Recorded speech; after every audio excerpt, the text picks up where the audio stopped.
Praise the lord. అందరికీ దేవుని యొక్క ఉన్నతమైనటువంటి నామములు, శుభములు, వందనములు తెలియచేస్తూ ఉన్నామండి. మీరందరూ కూడా దేవుని కృపలో దేవుని రెక్కల క్రింద చల్లగా దీవెనకరంగా జీవించాలని కోరుకుంటూ ఈనాటి ప్రత్యేకమైనటువంటి కార్యక్రమానికి ఆహ్వానం పలుకుతూ ఉన్నామండి మీ అందరికీ. ఈరోజు మన ప్రత్యేకమైనటువంటి ధ్యానాంశం ఏంటంటే సామెతల గ్రంథం 30వ అధ్యాయము గ్రంథకర్త అయినటువంటి అధ్యాయకర్త అయినటువంటి అగూరు పలికినటువంటి జ్ఞానయుక్తమైనటువంటి మర్మయుక్తమైనటువంటి అనేకమైనటువంటి విషయాలను ధ్యానం చేసుకునేటకు ప్రయత్నం చేద్దామండి.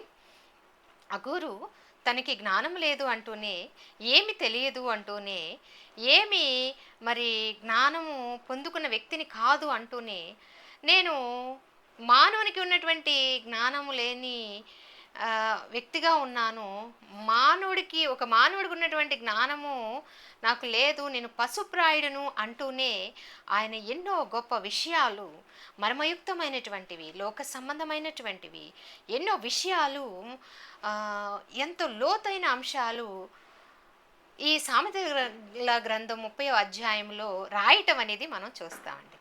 అంటే ప్రియులరా, ఆయన తన సొంత మాటలను సామెతల గ్రంథం 30వ అధ్యాయంలో రాయలేదు, కానీ దేవోక్తి వచ్చి మరి దేవుని యొక్క ప్రేరణ చేత పరిశుద్ధాత్మ శక్తి ద్వారా వచ్చినటువంటి దేవోక్తిని ప్రజలకు వివరించటం అనేది, మర్మయుక్తమైనటువంటి అనేక విషయాలు మాట్లాడటం అనేది మనం అక్కడ చూస్తామండి.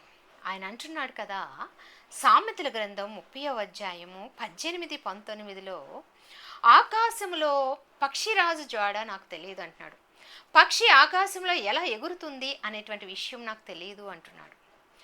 అలాగే సర్పము అనేది బండ మీద వెళ్ళినప్పుడు అది ఎలా వెళ్ళింది అనేటువంటి ఆనవాళ్ళు కానీ గీతలు కానీ ఏది కూడా నాకు అంతుపట్టట్లేదు అని అంటాడు.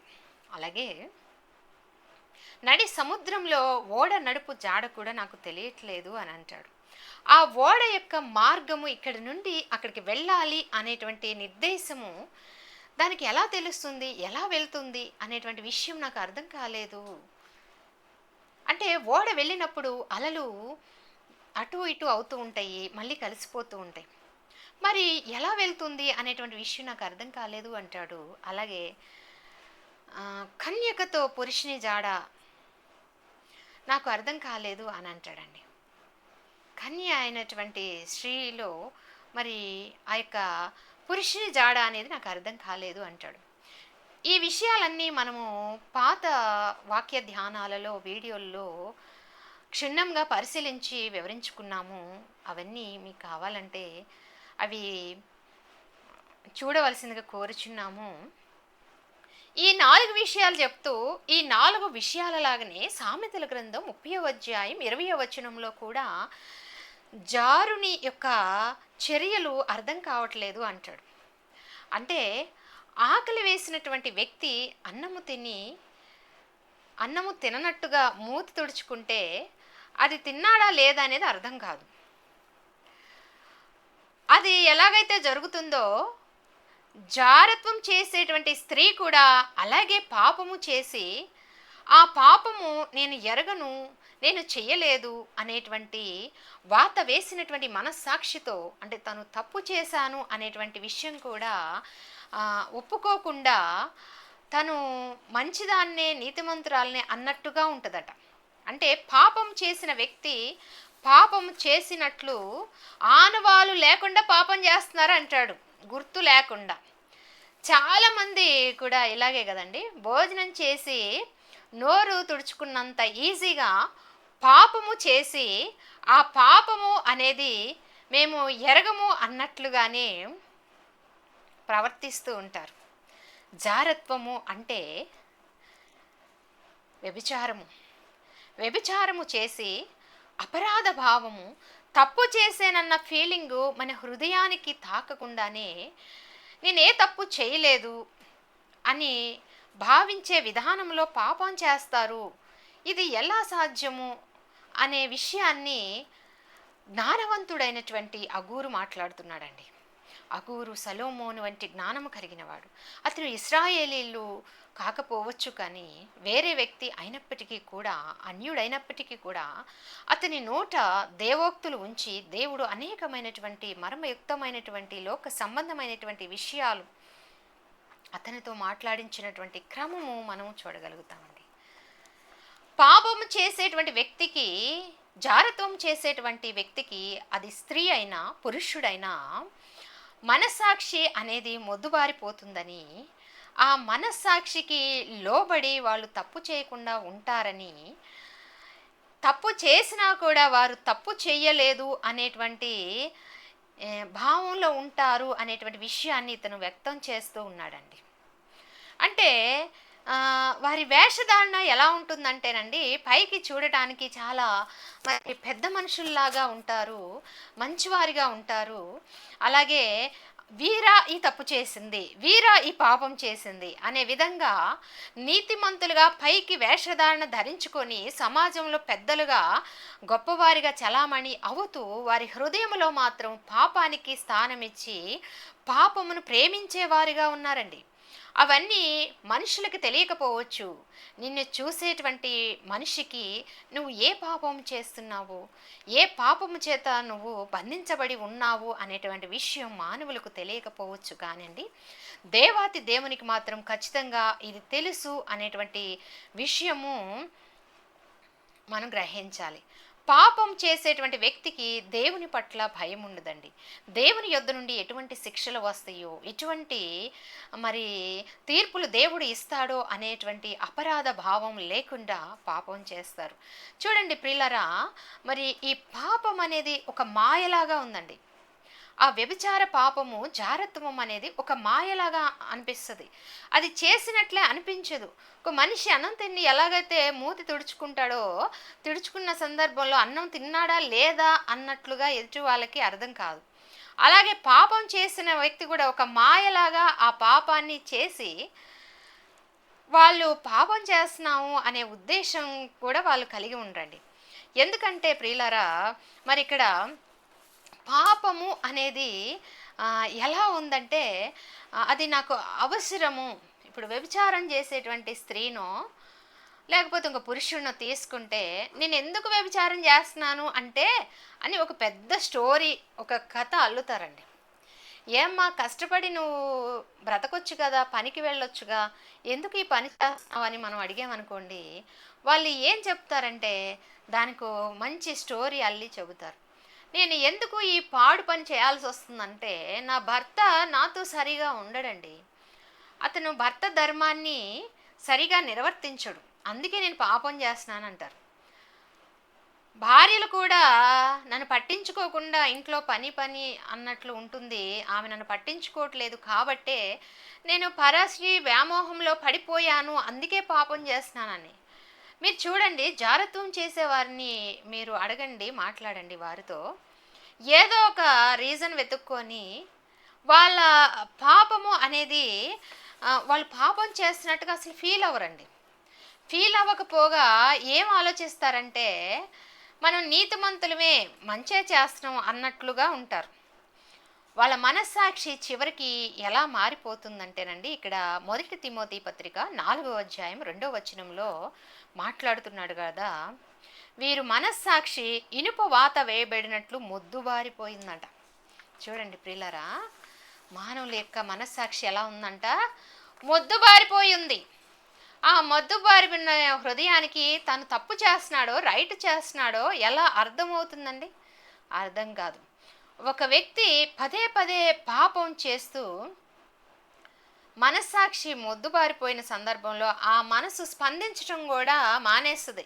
అంటే ఏంటంటే, నువ్వు తప్పు చేస్తున్నావు, పాపం చేస్తున్నావు అని మనస్సాక్షి గద్దించడం కూడా మానేస్తుందండి. ఎందుకంటే వారే నీతిమంతులుగా సొంతంగా వాళ్ళే అనుకుంటారు. ఎందుకంటే వారు పాపం చేసేటప్పుడు ఒక రీజన్ని వెతుక్కుంటారు.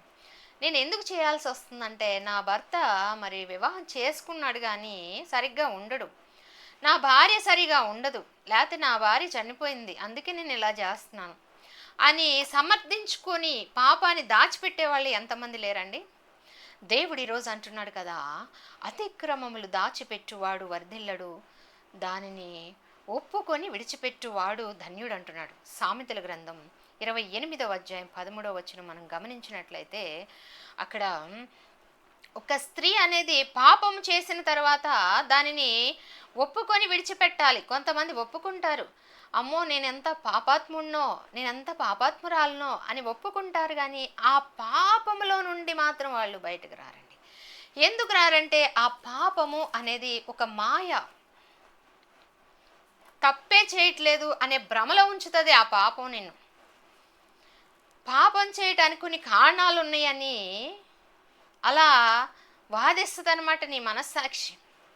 ఆ మనస్సు కూడా స్పందించటం ఆగిపోద్ది నువ్వు తప్పు చేస్తున్నావు అనేటువంటి విషయాన్ని. కాబట్టి ప్రియులరా, శరీర సంబంధమైనటువంటి పాపము ఒక విధానం అయితే, ఈ పాపం ఎలా చేస్తారంటే పైకి భక్తిగానే ఉంటారు, పెద్ద మనుషుల్లాగా ఉంటారు, సమాజంలో ఒక గుర్తింపు కలిగినటువంటి ఒక స్టేటస్ కలిగినటువంటి వ్యక్తుల్లాగే ఉంటారు, కానీ లోపల వారు పాపాన్ని ప్రేమించేవారిగా ఉంటారండి. మత్తయి సువార్త 23వ అధ్యాయం 27, 28 మనం గమనించినట్లయితే, ఆ జారుని, ఆ శరీర సంబంధమైనటువంటి పాపం చేసేటువంటి వ్యక్తి ఒక విధానం అయితే, వీరు ఈ పరిసయ్యులు శాస్త్రులు వారి యొక్క ప్రవర్తనతోటి పాపం చేస్తూ ఉన్నారండి. వీరు ఎలాగున్నారంటే, ఈ పరిసయ్యులు శాస్త్రులు పైకి మంచిగా ఉన్నారు, భక్తిగా ఉన్నారు, దశమ భాగాలు ఇస్తారు, ఇంకా వారు ఏం చేస్తారంటే ఉపవాసాలు ఉంటారు, ధర్మశాస్త్రాన్ని తూచా తప్పకుండా పాటిస్తారు, కానీ సాటి మనిషిని ప్రేమించేవారిగా ఉండరు, ఆదరించేవారిగా ఉండరు, పేదలను కనికరించేవారిగా ఉండరు. కాబట్టే వాళ్ళని అంటున్నాడు కదా, పైకేమో వీరంట భక్తిగా ఉంటారు, పైన నోరేమో శుభ్రంగా ఉంటుంది, లోపల నుండి వచ్చేటువంటి మాటలు మాత్రం భయంకరంగా ఎదుటివారిని గాయపరిచే విధంగా మాటలతోనే నరహత్య చేసే క్రమంలో కొంతమంది మాట్లాడుతూ ఉంటారండి. పరిసయ్యులు శాస్త్రులు ఇటువంటి వారే. వారి నోరు శుభ్రంగా కడుక్కున్న నోటిలో నుండి వచ్చేటువంటి మాటలు మాత్రం ఎదుటి మనిషిని గాయపరిచే విధంగా, నరహత్య చేసే విధానంలో ఉంటాయి. కొందరు మాట్లాడితే అలాగే ఉంటుందండి. ఆ లిస్టులో మనం ఉన్నామో లేదో ఇప్పుడు మనం ఆలోచించుకొని పరిశీలన చేసుకోవాలి. ఇది చాలా తప్పు. కాబట్టి ప్రియులారా, నువ్వు ఎంత రహస్యంగా పాపము చేసినా, ఏ ప్రదేశంలో చేసినా, చీకటిలో చేసినా, మానవుల యొక్క కన్ను నువ్వు కప్పగలవేమో కానీ, మానవుల ముందు నువ్వు పెద్ద మనిషిలాగా నటించగలవేమో కానీ, నీ వేషధారణ, నీ యొక్క ప్రవర్తన చూసి మంచివాడని అనుకోవచ్చేమో కానీ, హృదయ రహస్యం ఎరిగినటువంటి దేవుడికి మాత్రం నువ్వు నీ పాపాలను దాచలేవు అనేటువంటి విషయము స్పష్టముగా మనకి హెబ్రీలకు రాసిన పత్రిక 4వ అధ్యాయం 13వ వచనంలో అంటాడు కదా, ఆయన కనుదృష్టికి స్పష్టంగా కనిపించినది ఏదీ లేదండి, సమస్తం కూడా నగ్నంగా కనిపిస్తుందంట, ప్రతిదీ కూడా కనిపిస్తానే ఉంటుంది దేవునికి అనేటువంటి విషయము అక్కడ భక్తుడు తెలియచేస్తూ ఉన్నాడు. మానవులకు తెలియకపోవచ్చు నీ రహస్య పాపాలు, హృదయ రహస్యం ఎరిగినటువంటి దేవుడు నీ రహస్య పాపాలన్నింటినీ లెక్క పెట్టేవాడిగా ఉన్నాడు. పరిసయ్యులు మనసులో ఏముందో యేసయ్యకి ముందే తెలుసు. అందుకే అంటాడు కదా, వీరు సున్నము కొట్టిన సమాధులు అంటాడు. సున్నం కొట్టిన సమాధి ఎలా కనిపిస్తుందంటే, సున్నం కొట్టి చక్కగా నీట్గా శుభ్రంగా చక్కగా కనపడుతుంది, లోపల కుళ్ళు ఎముకలు పురుగులు ఉంటాయి. వారి హృదయాలు కూడా అలాగే ఉన్నాయండి.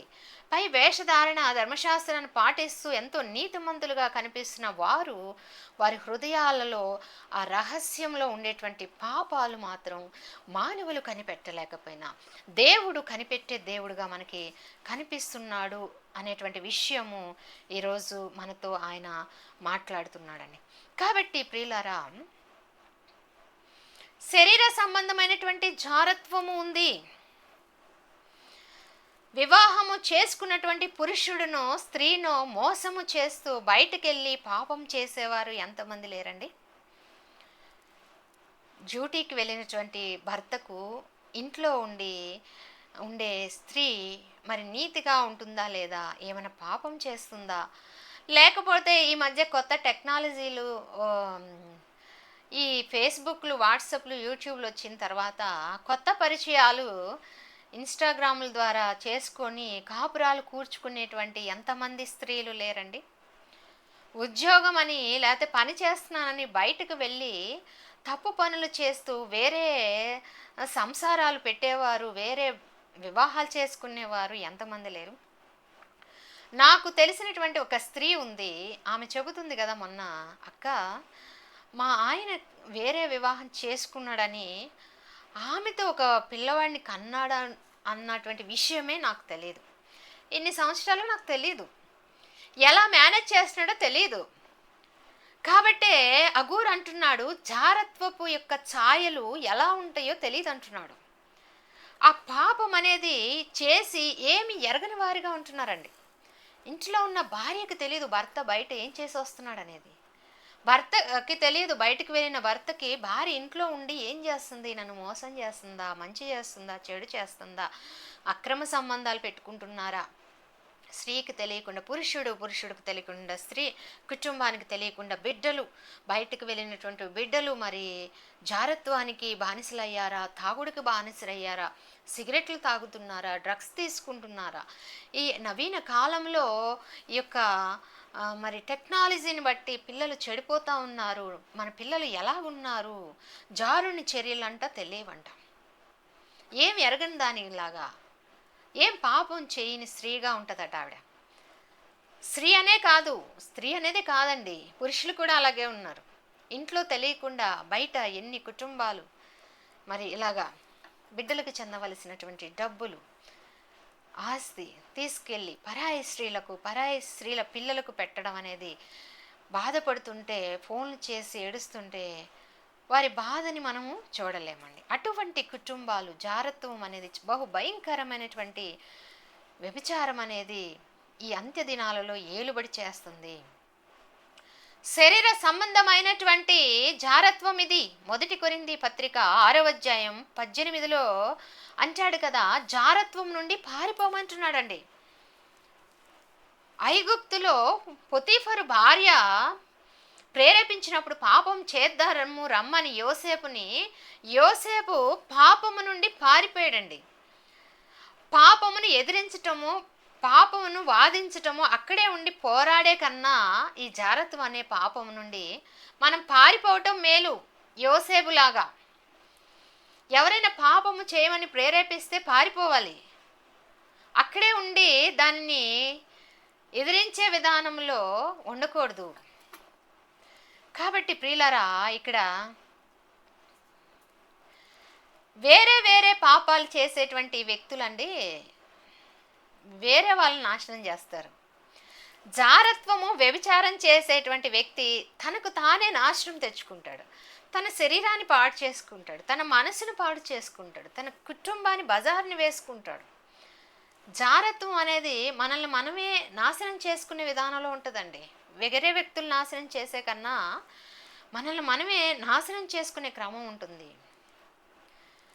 కాబట్టి ప్రియులారా, శరీరంతో ఫిజికల్గా పాపము చేయటం అనేది ఒక జారత్వం అయితే, యేసు క్రీస్తు వారు క్రొత్త నిబంధన గ్రంథంలో అంటారు కదా, ఈ యొక్క మోహపు చూపు కూడా, హృదయంలో చేసేటువంటి పాపము కూడా, ఒక స్త్రీ పట్ల తప్పుడు చూపులు, ఒక పురుషుని పట్ల తప్పుడు ఆలోచనలు హృదయంలో చేసిన హృదయ పాపం అంటున్నాడు, హృదయ జారత్వం అంటున్నాడు దాన్ని. మత్తయి సువార్త 5:28 కనుక మనం 28 కనుక మనం గమనించినట్లయితే అక్కడ హృదయ పాపం కనపడుతుంది. ఒక మనిషి మరి జారత్వం చేయటం అంటే హృదయంలో జస్ట్ అనుకున్న తప్పేనండి. వీడు నాశనం కావాలి అనే మనసులో అనుకున్నా నరహత్య చేసినట్లేనట ఆ మనిషిని. అలాగే ఈ మనిషిని నేను పొందాలి, ఈమె బాగుంది, ఈమెతో తప్పు చేయాలని వెళ్ళి ఫిజికల్గా శారీరకంగా తప్పు చేయకపోయినా కూడా అనుకున్నా తప్పేనట. హృదయ పాపం అది. అదే తప్పని యేసుక్రీస్తు వారు ఖచ్చితంగా ఖండిస్తున్నారు.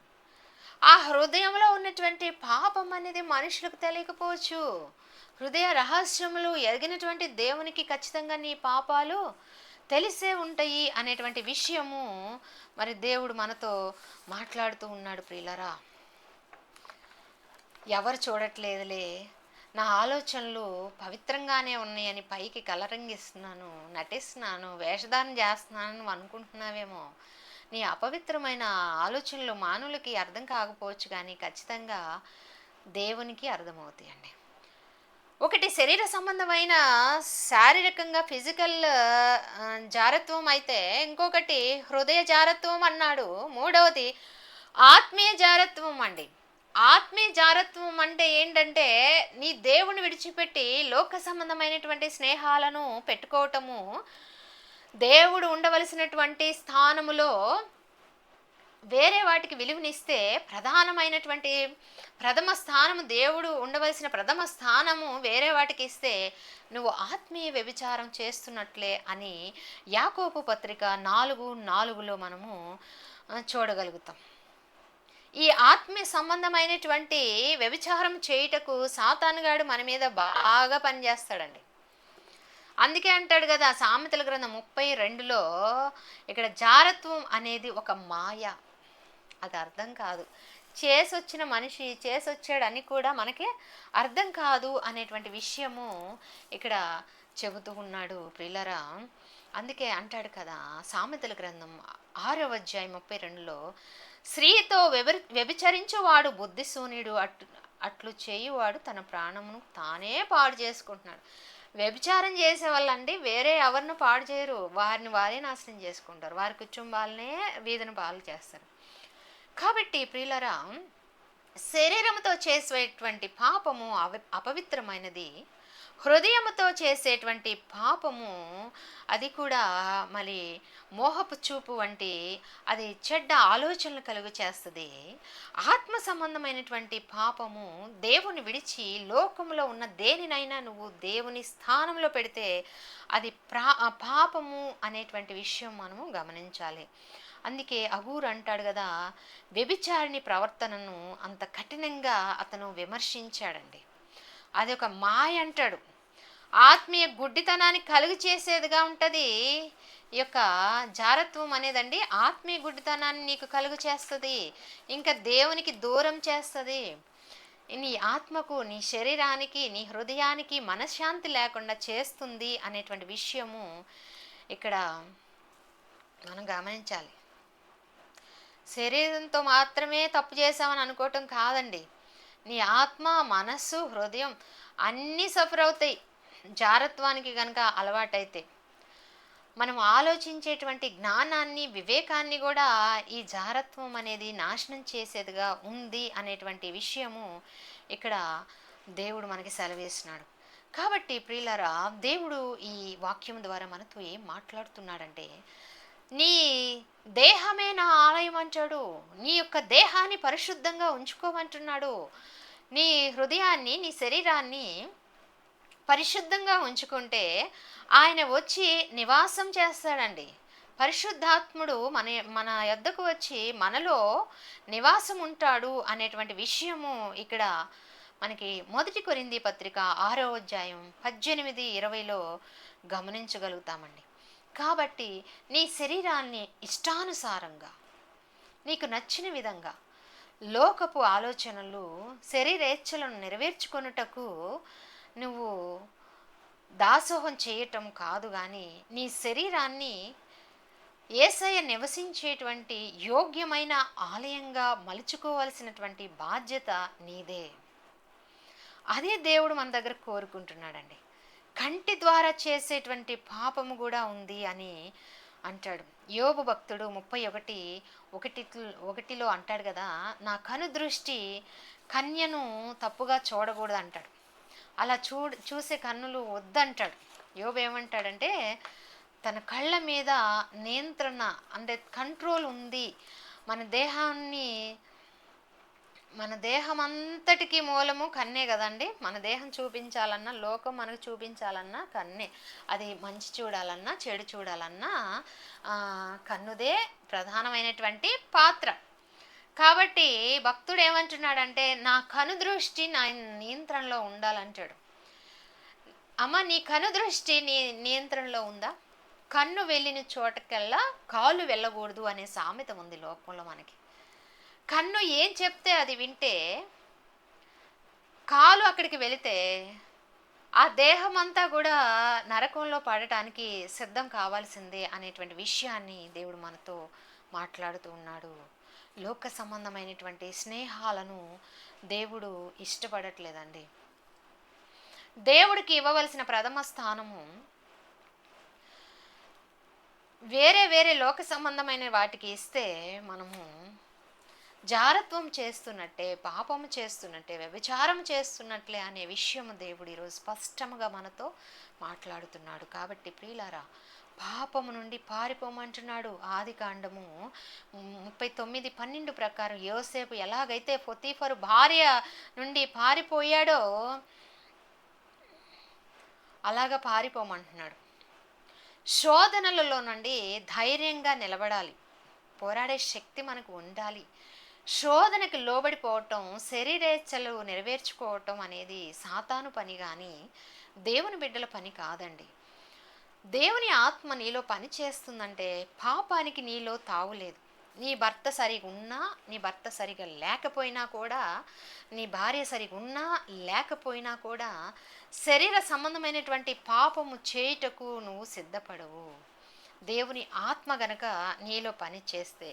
కాబట్టి ప్రియులారా, పాపము చేసేటువంటి వ్యక్తులకు దేవుని యొద్ద తీర్పులు అనేవి ఉన్నాయి అనేటువంటి విషయము దేవుడు మనకి జ్ఞాపకం చేస్తున్నాడు. అందుకే మానవులకి దేవుడు ఒక పద్ధతి పెట్టాడండి. వివాహం అనేది అన్ని విషయాలలో ఘనమైనది అంటాడు హెబ్రీ పత్రిక 13:4. అలాగే యోహాను సువార్త 8:11 కూడా వ్యభిచారంతో పట్టబడినటువంటి స్త్రీని చూపిస్తూ ఆయన ఏమంటున్నాడంటే, ఇంకెప్పుడు కూడా పాపం చేయకమ్మా నువ్వు అని చెబుతా ఉన్నాడండి. నీ శరీరాన్ని దేవునికి సజీవ యాగముగా సమర్పించుకోవాలి. రోమపత్రిక 12:1 అంటాడు కదా, శరీరేచ్ఛల చేత పాపము చేత నిన్ను నువ్వు దహించి వేసుకుంటూ రోగములకో లేకపోతే పాపానికో నీ శరీరాన్ని నువ్వు అప్పచెప్పుకోవటం కాదు, కానీ నీ శరీరాన్ని సజీవ యాగముగా నాకు సమర్పించమని దేవుడు మాట్లాడుతున్నాడండి. ఇక్కడ ఈ ఆత్మీయ పాపమునకు సాదృశ్యంగా అండి హోషేయ భక్తుడిని, ప్రవక్తని దేవుడు మనకి చూపిస్తూ ఉన్నాడు. హోషేయ గ్రంథంలో, హోషేయ నువ్వు వెళ్ళి ఒక వ్యభిచారం చేసేటువంటి స్త్రీని వివాహం చేసుకోయా అని హోషేయ గ్రంథం 1:2 చెప్తాడు దేవుడు. గోమెరు అనేటువంటి స్త్రీని వివాహం చేసుకోమంటాడు. ఎందుకు చేసుకోమన్నాడు దేవుడు అంటే, ఇశ్రాయేలీయులు నా బిడ్డలు, నేను సృష్టించాను, నేను సృష్టికర్తను, వారికి భర్తనై ఉన్నాను. వారు నన్ను విడిచి అన్ని దేవతలను పెట్టుకొని, విగ్రహాలు పెట్టుకొని నా వ్యభిచరిస్తున్నారు, తప్పిపోతున్నారు, ఆత్మీయ వ్యభిచారం వారు చేస్తున్నారు. దానికి సాదృశ్యంగా లోకానికి తెలియటకు నువ్వు వెళ్ళి ఆ వ్యభిచారి అయినటువంటి స్త్రీని వివాహం చేసుకోమని చెప్పినట్లు మనం చూస్తామండి. కాబట్టి ప్రియులారా, ఇక్కడ హోషేయ దేవునికి సాదృశ్యంగా ఉన్నాడు. ఆ హోషేయ నమ్మకమైన భర్త అయితే, గోమెరు లోకానికి సాదృశ్యంగా. ఎన్నిసార్లు దేవుడు క్షమించమని అడిగి, దేవుని క్షమించమని అడిగి మరలా పాపాల్లోకి వెళ్ళిపోతాను, వదిలివేసిన పాపాన్ని ఎందుకు మరలా వెళ్ళి దానిలో ఇరుక్కుంటావు? కుక్క తాను వాంతిని తనే తిన్నట్టు నువ్వు వదిలేసిన పాపాన్ని, దేవుని యొద్ద ఒప్పుకున్న పాపానికి మరలా వెనక్కి వెళ్ళి ఎందుకు ఆ పాపాన్ని చేస్తున్నావు? ఆ పాపం చేసేటువంటి ఈ గోమెరు నమ్మక ద్రోహానికి, అలాగే నమ్మించి దేవుని మోసం చేస్తున్నటువంటి ఆ ఇశ్రాయేలీలకి సాదృశ్యంగా ఉందండి. కాబట్టి ప్రియులారా, హోషేయ జీవితాన్ని బైబిల్లో దేవుడు చూపిస్తున్నాడు, ఎలాగ ప్రజలు తనని మోసం చేస్తున్నారు. హోషేయ కాలంలో ఇశ్రాయేల్ దేవుని మోసం చేశారు, ఈ కాలంలో మనం మోసం చేస్తున్నాం దేవుని. ఈ అంత్య దినాలలో క్రైస్తవులం అని చెప్పుకుంటూ, పెద్ద మనుషులం అని చెప్పుకుంటూ, హుందాతనం, హోదాతనం, సమాజంలో ఒక గౌరవం ఉంది అనేటువంటి వ్యక్తులుగా చలామణి అవుతూ కూడా, మనము దేవుణ్ణి మోసం చేసే వారంగా ఉన్నాము అనేటువంటి విషయము మనం గమనించాలి. ఈ యొక్క హోషేయ, గోమెరు యొక్క విషయంలో దేవునికి ఉన్నటువంటి అపారమైనటువంటి ప్రేమ కనపడుతుందండి. పాపి అయిన మానవుని పట్ల దేవునికి అపారమైనటువంటి ప్రేమ ఉంటుందండి. పాపాన్ని విడిచిపెట్టి నా ఎద్దుకు రావాలి, నా బిడ్డ మళ్ళీ మారు మనసు పొందాలి, పాపానికి దూరంగా ఉండాలి, విడిచిపెట్టాలి అని దేవునికి చాలా ప్రేమ ఉంటుంది ఒక పాపి పట్ల. కానీ ఆయన పాపాన్ని మాత్రం సహించే దేవుడు ఎంత మాత్రము కానే కాదండి. పాపాన్ని ద్వేషించే దేవుడు, పాపిని ప్రేమించే దేవుడు. ఇశ్రాయేల్ జనాంగం ఎన్నోసార్లు ఆయన విడిచిపెట్టి విగ్రహారాధన చేస్తూ, వ్యభిచరిస్తూ, వేరే దేవతలను పెట్టుకుంటూ ఎన్నోసార్లు నమ్మక ద్రోహం దేవునికి చేసిన క్రమంలో ఆయన విడిచిపెట్టి రండి రండి అని చెప్పడం. ఆ స్త్రీ గోమెరు వివాహమైన తర్వాత ప్రవక్తతో కలిసి ఉండకుండా బిడ్డలు పుట్టిన తర్వాత కూడా మళ్ళా వ్యభిచారంలోకి వెళ్ళిపోతుంది. ఆ వ్యభిచారంలోకి వెళ్ళినటువంటి ఆ స్త్రీని మళ్ళా బానిస కింద వెండికి అమ్మటానికి సిద్ధంగా అయినప్పుడు దేవుడు మళ్ళా వెళ్ళి ఆమెను తెచ్చుకో, ఆమెతో మళ్ళా కలిసి అంటాడండి. ప్రవక్త ఎంత గొప్పవాడో చూడండి.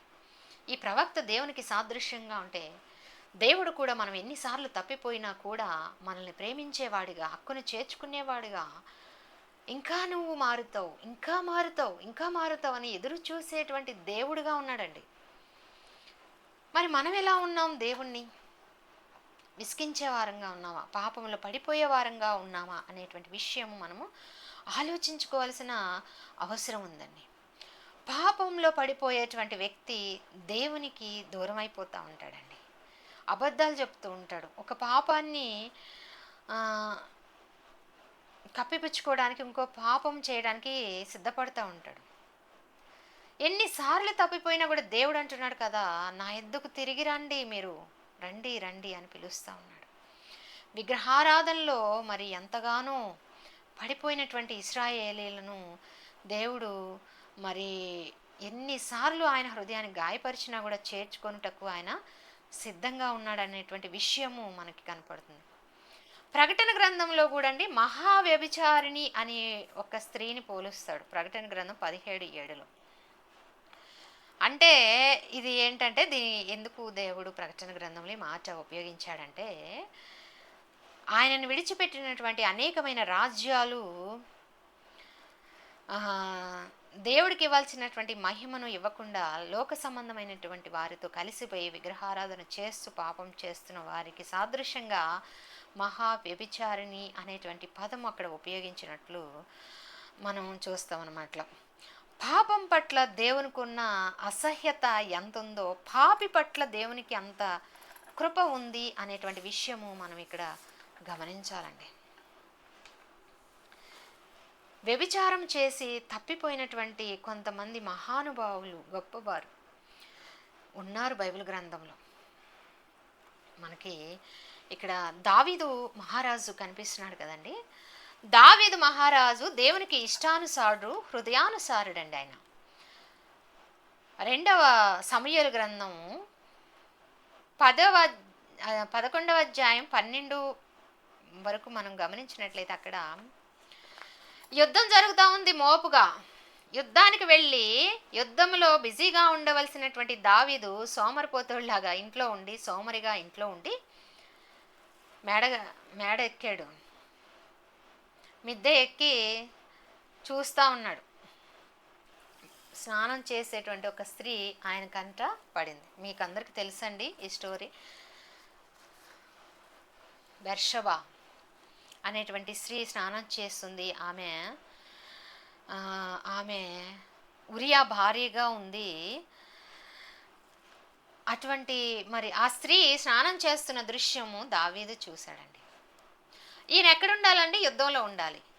యుద్ధం చేయకుండా సోమరిగా ఇంట్లో ఉండటం. కొన్ని సందర్భాల్లో మనం ఎక్కడ ఉండాలో అక్కడ ఉండకుండా శోధనలో పడిపోయే వారంగా, కష్టంలో పడిపోయే వారంగా, పాపానికి తావిచ్చే వారంగా ఉంటామండి. ఎప్పుడు బిజీగా ఉండే మనిషికి పాపం చేయడానికి అవకాశం ఉండదు. పుట్టుకతో బుద్ధి వంకరగా ఉన్న వాళ్ళు చేస్తారనుకోండి, అది వేరే విషయము. వాళ్ళు ఎన్ని చేసినా మారరు. పుట్టుకతోనే కొన్ని లక్షణాలు ఉంటాయి కొంతమందికి, వ్యభిచార లక్షణం అని, తాగుడని, జూదమని. వాళ్ళు ఎలాగో మారలేండి. క్షణికావేశంతో ఏదో కొన్ని బలహీన సమయాలు చేసేవారు దావీదులాగా ఉంటారు. ఇలాగా సోమరిగా ఇంట్లో ఉన్నాడు యుద్ధంకి వెళ్ళవలసిన సందర్భంలో. అలాగే దావీదు యొక్క చూపు అప్పుడు త్రోవ తప్పింది. ఆ చూపులో పాపము ప్రవేశించింది. పరాయి వాని భార్య కావాలని అనిపించింది. ఆ సందర్భంలో పాపము ఆయనలో ప్రవేశించటం మనం చూడొచ్చండి. చూపు మారింది, ఆలోచన మారింది, క్రియ మారిందండి. ఒకసారి చూశాడు, అందరితో వదిలేయాలి కదా దావీదు గారు.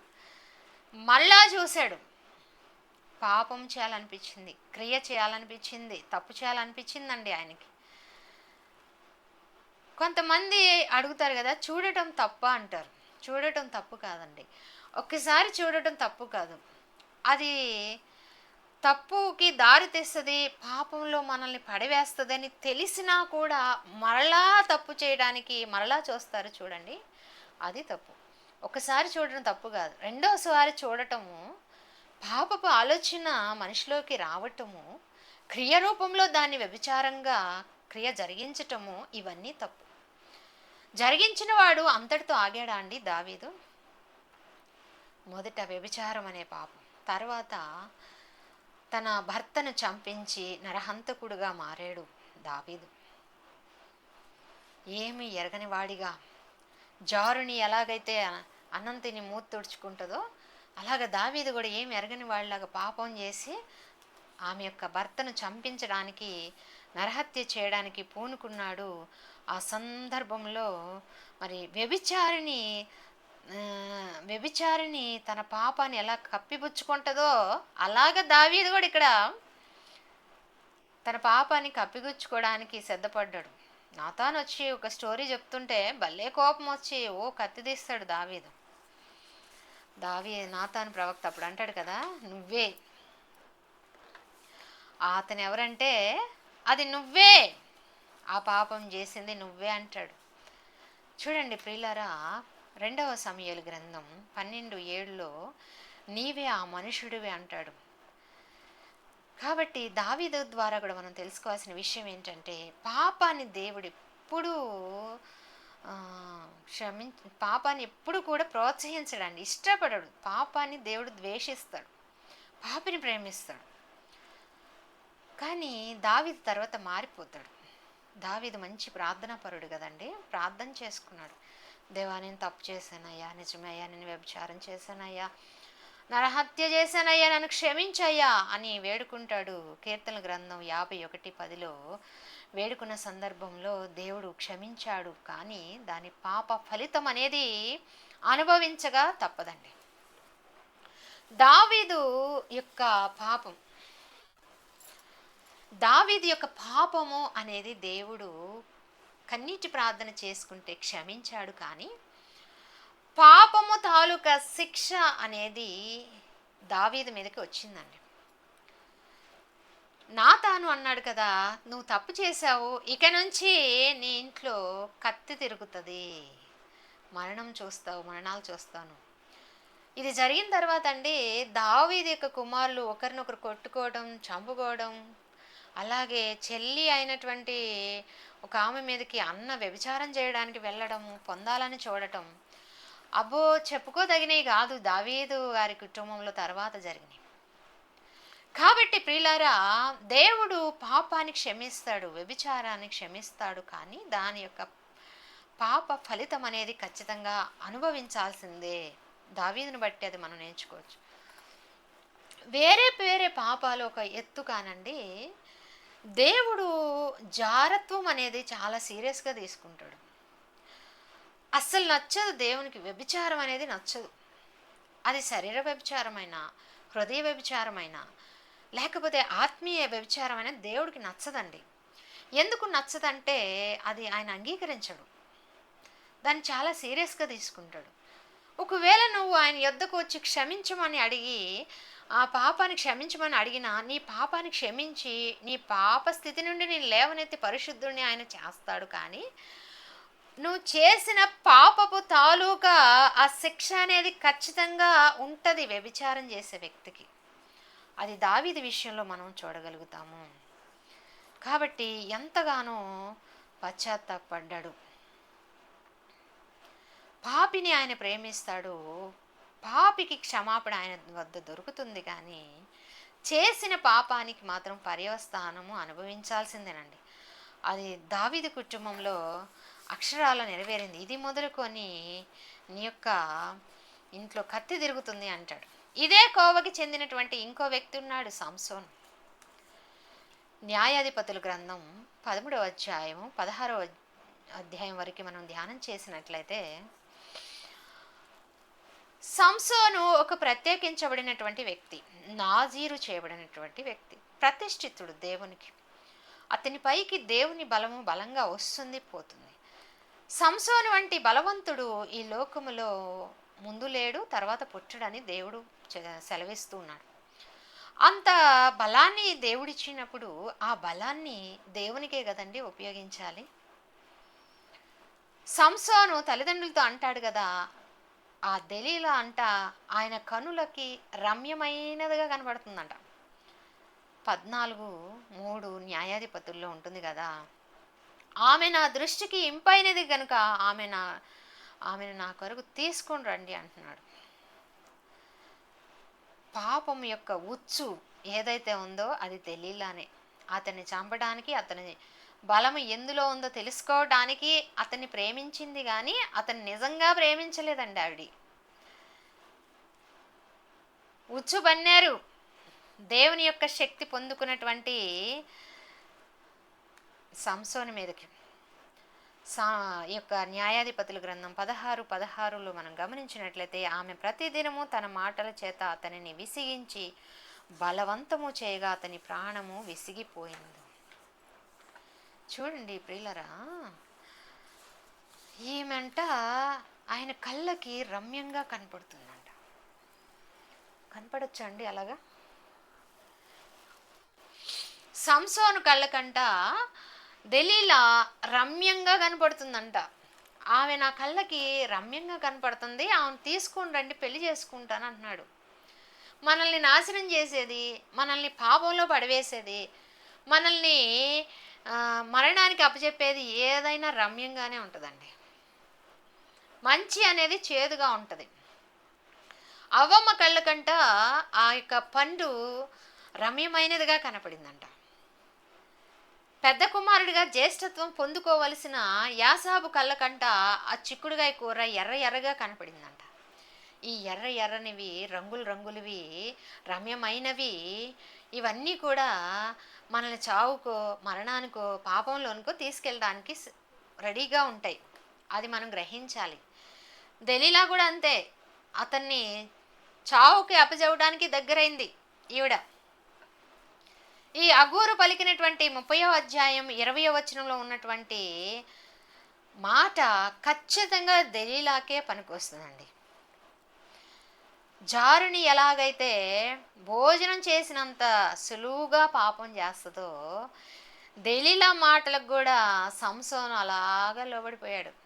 ఎంతగా లోబడ్డాడంటే చచ్చిపోయి అంతగా.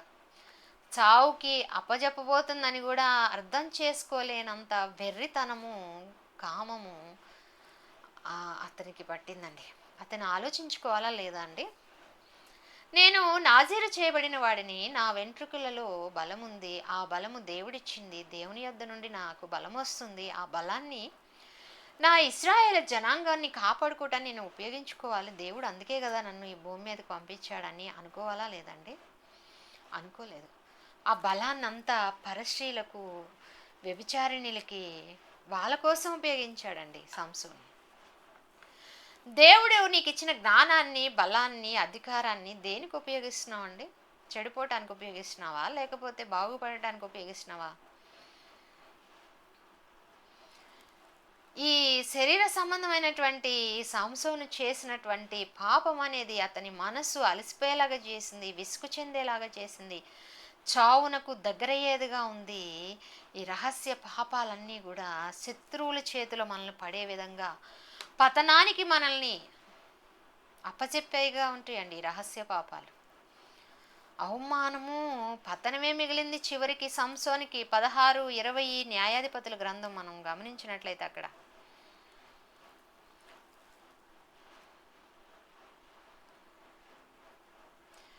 పాపములో పడిపోయాడు. సంసోను పాపంలో పడిపోయాడు. తను పాపములో పడిపోయిన క్రమములో దేవుని యొక్క శక్తి అతని విడిచి వెళ్ళిపోయింది అనేటువంటి గ్రహింపులో కూడా అతను లేడండి. ఇలా లేచి ఒక్కసారి ఇదిలించాడు జుట్టు. ఇంకా బలం ఉందనుకోని. ఎక్కడుంది బలం? పాపంలో పడిపోయినటువంటి వ్యక్తిలో మరి దేవుడు పనిచేస్తాడండి. ఎప్పుడైతే మనలో పాపం ప్రవేశిస్తుందో మనకి పరిశుద్ధాత్మ దేవుడు అప్పుడు మనలో ఉండకుండా వెళ్ళిపోతాడు. మీకు ఓ విషయం తెలుసా అండి? పరిశుద్ధాత్మ అనేది మనలోకి వచ్చినప్పుడు మన జీవితము ఇతరులకి బాగా కనిపిస్తుంటుంది. వీడు మారాడురా, ఈమె మారింది, ఈమెలో దేవుడు పనిచేస్తున్నాడు, దేవునిలోకి ఇతను వచ్చిన తర్వాత చాలా మారిపోయాడని నీలో ఉన్న పరిశుద్ధాత్మని ఇతరులు గుర్తుపడతారండి. కానీ నీలో పాపం ఎప్పుడైతే ప్రవేశించబడతదో అప్పుడు నీలో నివసిస్తున్నటువంటి పరిశుద్ధాత్మ నీకు చెప్పకుండానే వెళ్ళిపోతాడు. బలము, సంసోన్లో బలం వచ్చిన సంగతి అతనికి తెలుసు. ఆ బలం అతను విడిచిపోయి వెళ్ళిపోయిన సంగతి అతనికి తెలియదు. దేవుడు కూడా మనలోకి వచ్చేటప్పుడు మనకు అర్థమవుతుంది దేవుడు మనలో పనిచేస్తున్నాడని, మన ప్రవర్తన ద్వారా, మాటల ద్వారా, చూపుల ద్వారా. దేవుడు మనల్ని వదిలేసి వెళ్ళిపోయాడు, మనం పాపంలో ఉన్నాం కాబట్టి ఆయనకి నచ్చలేదు, మనల్ని విడిచిపెట్టాడు, దేవుని శక్తి మనల్ని విడిచిపెట్టిందన్న సంగతి మనకు అర్థం కాదండి. సంసోనుకు కూడా అలాగే అర్థం కాలేదు. బలం ఉందనుకొని ఇదిలిస్తున్నాడు ఇలా జులుం.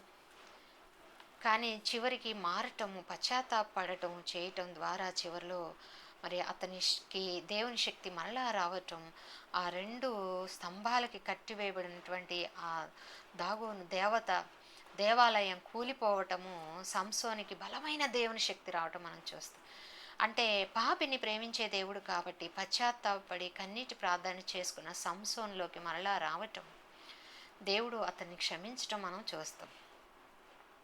కాబట్టి ప్రియులరా, మనము ఎంత పతన స్థితిలో ఉన్నా, ఎంత దారుణమైన పాపంలో ఉన్నా కూడా పశ్చాత్తాపం కోరుకుంటే మనల్ని క్షమించే దేవుడుగా ఉన్నాడు.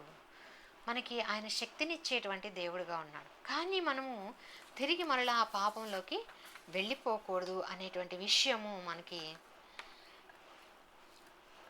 అర్థం కావాలి. సంసోన్ ఇక్కడ ప్రేమతో బంధించబడ్డాడు. ప్రేమతో బంధించబడొచ్చా? అసలు దేవుని కొరకు పని చేయాల్సిన వాడు, ఇశ్రాయేలును కాపాడాల్సిన వాడు, సింహాలను చేల్చగలిగినటువంటి శక్తి కలిగిన వాడు,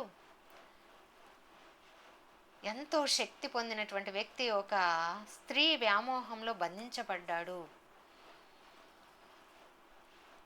ఆ దెలీలా పలికిన మాటలు ఎలా ఉన్నాయంటే ఇక్కడ సామెతల గ్రంథం 30:20లో చెప్పినటువంటి మాటల్లాగే, నేను పాపం చేయలేదు అని జారశ్రీ ఎలాగైతే అబద్ధం చెబుతుందో అలాగా ఉంటాయి. ఈ సంసోన్ అండి, నా కన్నులకు రమ్యమైందిగా ఉంది ఆవిడ, ఆ దెలీలా అని చెప్పాడు. ఆ కళ్ళనే పొడిచిపారేశారు. పాపాన్ని ఎప్పుడైతే ప్రోత్సహించాడో, పరస్త్రీలను, వ్యభిచారిణుల్ని ఎప్పుడైతే అతను దగ్గరకు తీసుకున్నాడో, దగ్గర అయ్యాడో, ఏ కళ్ళకి రమ్యంగా ఉన్నటువంటి స్త్రీ, ఆ స్త్రీయే ఆ కళ్ళు పొడి చేసే విధానంలో అతనిని అప్పచెప్పేసిందండి. ఏ కళ్ళు అయితే కోరుకున్నాయో పాపాన్ని, ఆ కళ్ళే పోయినాయి ఓవరాల్గా చెప్పాలంటే. ఎప్పుడైనా అంటే దేవుడు అంటున్నాడు కదా, కన్ను అనేదంట దీపం అంట శరీరానికి. ఆ కన్ను సరిగ్గా లేకపోతే ఏమవుతుందండి, దేహం మొత్తం నరకానికి పోతుంది అనేటువంటి విషయము అర్థం చేసుకోవాలి. సంసోన్ చూస్తే ఒక మనిషి యొక్క జీవితం ఎలా చిన్న భిన్నం అయిపోతుందో, పాపానికి తావిస్తే, కనుదృష్టి పోయిన చోటుకల్లా వెళ్తే అనేటువంటి విషయము దేవుడు మనతో మాట్లాడుతున్నాడు. కాబట్టి ప్రియులారా, యవనస్తులుగా ఉన్న బిడ్డలకి నేను చెప్పేది ఏంటంటే, మీ జీవితాలను, మీ హృదయాలను పవిత్రంగా దేవునికి సమర్పించుకోండి. యవనస్తులు ఉన్న మీరు మీ శరీరాలని డ్రగ్స్కి అలవాటు చేసి, మత్తు పదార్థాలకి, తాగుడికి, జూదానికి, వ్యభిచారానికి అలవాటు చేస్తే మీ జీవితం మధ్యలోనే ముగిసిపోతుందండి పాపముతోని. సిగరెట్లు తాగే మనిషి ఎంతకాలం బ్రతుకుతాడు చెప్పండి? లంగ్స్ పాడైపోతాయి. మందు తాగితే లివర్ పాడైపోతుంది.